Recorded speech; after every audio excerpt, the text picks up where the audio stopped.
Pagkat ikaw lamang aking kalakasan, sa piling mo tagumpay ko'y naranasan.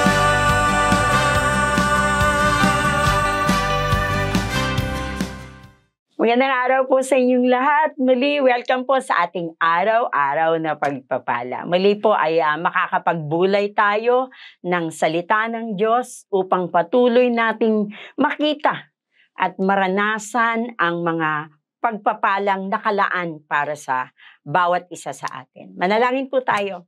Aming Ama, marami pong salamat sa umagang ito, sa araw na ito. Samahan mo po kami, hayaan niyo po na patuloy na magbukas ang aming kaisipan. Makita namin, Panginoon, ang mga bagay na nais mong matutunan namin at sa aming pagbubulay-bulay ay patuloy mo kaming kausapin, Panginoon. Yung mga bagay na nais mong matutunan namin at malakaran namin, Panginoon, ang mga nais mo. Salamat po, Ama, sa pangalan ni Jesus. Amen, amen. Tunay nga na napakaganda, no? Napakahalaga ng mga pagbubulay-bulay po ng salita ng Diyos upang yung atin pong inaasahan, yung ating hope sa ating Panginoon ay lalo nating makita, lalong tumibay yung ating pag-asa sa ating pagkakakilala o umaasa mula sa Panginoon. Basahin po natin ang Hebrews chapter 10, verses 23 to 25. Ito po ang ating pagbubulay-bulayan sa araw na ito. Sabi po dito, verse 23, let us hold fast the confession of our hope without wavering, for he who promised is faithful. Verse 24, and let us consider one another in order to stir up love and good works. Verse 25, not forsaking the assembling of ourselves together, as is the manner of some, but exhorting one another, and so much the more as you see the day approaching. Sabi po dito sa verse 23, let us hold on fast to the confession of our hope without wavering. Tayo daw po ay mapanghawak o panghawakan natin yung ating inaasahan. Kaya nga napakaganda po na tayo ay patuloy na tumunghay ng araw-araw na pagpapala. Kasi nakakatulong po ito sa atin. Pinatitibay niya tayo sa ating mga inaasahan, sa ating mga hinuhope, kung ano yung inaasahan natin, kung ano yung pinanampalatayanan natin, ay pinatitibay po tayo ng ating patuloy na pakikinig ng mga salita ng Diyos. Dahil sabi po naman ng salita ng Diyos, di ba? Faith comes by hearing and hearing. At habang nakikinig tayo, ay lalo tayong pinatitibay, lalong tumitibay yung inaasahan natin, na alam natin na mangyayari ito. Alam natin na hindi baliwala ang ating pananampalataya dahil nga muling nabuhay ang ating Panginoong Jesus. Pero isang bagay po ang magandang makita din natin, Pagkatapos po ng verse 23, sabi po doon, let us hold on fast to the confession of our hope without wavering, for he who promised, verse 23 pa rin po ito, siya na nangako ay tapat. He who promised is faithful. Sabi po dyan, tapat daw po ang nangako sa atin. Kaya panghawakan daw natin ang pangako ng Diyos.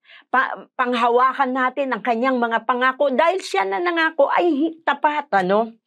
Pero maganda din consider natin yung kasunod na verses kasi nagsimula po ang verse 24 sa end. Ibig sabihin, yung verse 23, and, sabi doon. Ano daw po yun? Let us hold on daw doon sa ating inaasahan, Panghawakan daw natin yung ating inaasahan. At, so may karugtong. Sabi po sa verse 24, sabi po dyan, and let us consider one another in order to stir up love and good works. Not forsaking, magkarugtong po ang verse 24 at verse 25.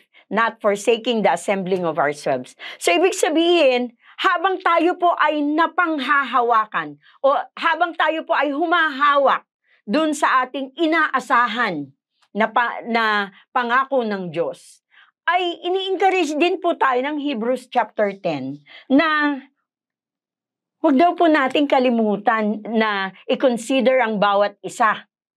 At huwag daw po natin kalimutan ang mga pagsasama-sama ng mga mananampalataya. Oo nga naman, Alam niyo po, napakalaking factor ng patuloy nating kalakasan ay ang patuloy nating pagsama sa mga gathering ng mga believers. Bukod po sa naririyan kayo, nakikinig ng salita ng Diyos sa araw-araw na pagpapala, ay tayo rin po ay ini-encourage ng salita ng Diyos na makihalubilo sa kapwa mananampalataya. Bakit daw po kaya? Sa verse 24, ay sabi po dyan, while holding on to our faith, sa verse 24, tayo po ay ini-encourage na i-consider natin ang bawat isa. Ibig sabihin, ay tignan din natin ang ating mga kasamahan, kapwa mananampalataya. Tignan din natin sila. At habang tayo ay nagkakaroon ng gathering, whether, saan-saan ba tayo nagkakaroon ng gathering? Sunday service. Yan, di ba? We come together, we praise and worship God together, we listen to the Word of God together. Alam niyo yun? Dahil habang nagsasama-sama ang mga Kristiyano, nagkakaroon po dun sa verse 24, sabi niya, in order to stir up love. So, habang nagkakasama-sama po tayo, ay nai-stir up din natin yung pagmamahalan sa bawat isa. Na ipaparamdam natin, na ipapakita natin ang pagmamahalan sa bawat isa. Alam niyo po, nung panahon na namatay si Pastor July, malaking bagay po sa akin ang fellowship. Nakatulong po sa akin para ako po ay makarecover at patuloy na lumakas at tumatag. Ang ating presensya, ang ating pagsasama-sama, ang pagpapakita natin ng pagmamahal sa ating kapwa. Siguro minsan sa iba parang natural lang sila, Natural lang sila na sila ay grasyosa, sila ay nakangiti, asikaso, natural lang. Pero sa iba po, maganda ang dating nun. Nakakatulong tayo sa bawat isa. Na-stir up natin yung pagmamahalan. Makikita nyo po dyan, may paglinggo, may isang grupo dyan. Nako, sama-sama silang kakain. Doon nila lalong nabubuo sila sa ganung pamamaraan. Di ba, pag nakita ka ng isang kapatiran, pag dumating ka, "Uy, kumusta ka na? Uy, alika, ipanalangin kita." Di ba? Nakakatulong po yun. So, bukod po sa Sunday service, isa pang gathering na maganda din na ating sinasamahan o pinupuntahan ay ang care group. Yes. Kung bahagi ka na ng care group, well and good. Praise God. Magpatuloy ka na maging bahagi ng care group. At ang iyong presensya sa care group, ang iyong pagpapakita ng pagmamahal sa iyong mga kasama sa care group ay nakakapagpalakas po sa kanila. Nakakapagpalakasan tayo. Yes, sa care group. Ano pa?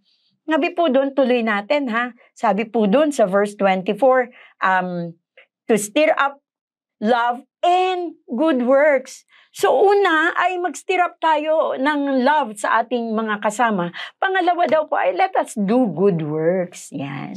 Ang pagpapakita po ng kabutihan sa ating mga kasama ay bahagi ng ibinabang pag-ibig ng Diyos sa puso natin. Alam mo, pag punong-puno ka ng pag-ibig ng Panginoon, talagang maipapakita mo yan sa iyong kapwa. No? So, gumawa daw po tayo ng kabutihan sa ating kapwa. Alala ko yung sabi ni Bishop, gumagawa tayo ng kabutihan, hindi dahil sa para maligtas. Ligtas na tayo Alam natin na ang ating relasyon sa Diyos ay ang nagbigay sa atin ng kaligtasan. Pero, dahil ligtas na tayo, gagawa naman tayo ng kabutihan sa ating kapwa. Ipaparamdam natin ang pag-ibig at kabutihan ng Diyos sa atin. At ang pangatlo ay ang sabi sa verse 25, not forsaking the assembling of ourselves together as is the manner of some, but exhorting one another. So, ini-exhort daw natin ng bawat isa, nagpapalakasan tayo, pinapalakas natin ang ating mga kapatid. At dahil dito, higit natin na habang lumalakas po ang bawat isa, tayo rin ay napapalakas. Tayo rin ay pinalalakas ng Panginoon. At habang patuloy na lumalakas ang bawat isa sa atin, ay lalo pong lumalakas din ang kabuuan ng church, ang kabuuan ng body of Christ. Pag lumalakas ang mga maliliit na grupo, lumalakas ang kabuuan, ang buong iglesia ng Panginoon. So, kaya pala in-exhort tayo na huwag nating kalimutan ang assembly o ang pagsasama-sama ng mga mananampalataya ay dahil dito ay nakakapagpalakasan tayo. Minsan hindi man natin namamalayan na ikaw, kapatid, yes, ikaw ay kalakasan ng isang tao. And at the same time, yung ibang tao din ay nabibigyan tayo ng encouragement, na-exhort tayo. So, hindi lamang po yan one way. Habang nagpapalakas tayo ng iba, tayo din po ay napapalakas. Kaya nga, sabi doon sa verse 23, sabi nga doon, habang nag-hold on tayo ng ating faith, habang, alam mo yun, yung habang kumakapit tayo sa ating hinihintay, sa ating inaasahan mula sa Diyos, kasama sa magpapalakas sa atin ay ang mga kasama din natin sa paligid. Habang na-encourage din nila tayo po ay patuloy na nag-hold on. Tayo ay patuloy na napapalakas at napapatibay. Lalo tayong nagiging matatag dahil meron tayong mga kasama na nagpapalakas sa atin. And at the same time, tayo rin ay nagbibigay ng kalakasan sa kanila. Kaya huwag po natin kalimutan ang pagpunta, pagdalo, pagsama sa mga panahon ng merong gathering. Kahit po ang mga trainings, ang mga equippings, ang mga celebrations, join po tayo upang patuloy po tayong lumakas, tumatag, at habang tumatatag tayo, ay nagiging bahagi tayo ng mas matatag na church o na body of Christ. Amen? Kaya patuloy po tayong magkita-kita sa Sunday celebration. At gayon din po, patuloy po kayong tumanghay sa araw-araw na pagpapala. Manalangin po tayo. Aming Ama, marami pong salamat na kami po ay napaalalahanan mo. Hindi kung gaano kahalaga itong aming pag-attend ng mga gathering, kung gaano kahalaga ang aming pakikibahagi sa Sunday celebration, sa care group, or even sa trainings and equippings na kabahagi kami. Panginoon, salamat po. And thank you, Lord, na habang kami ay pinalalakas mo, pinatatatag mo, ay nagiging kalakasan din kami sa aming kapwa. Salamat po, Ama, na patuloy din naming maipaparamdam sa iba ang pagmamahal na ibubuhos mo sa aming puso. Panginoon, tunay nga na ang lahat ng bagay ay sa iyo lamang, Panginoon, dahil lamang sa iyong biyaya at sa iyong habag. Ama, pinupuri ka namin at sinasamba. Lord, gayon din, patuloy kong binibless ang bawat tahanan na nakatunghay ngayon, Panginoon. Lahat ng pamilya represented, Panginoon. Lord, I declare ang kapayapaan, ang kagalakan, ang kaligtasan sa bawat tahanan.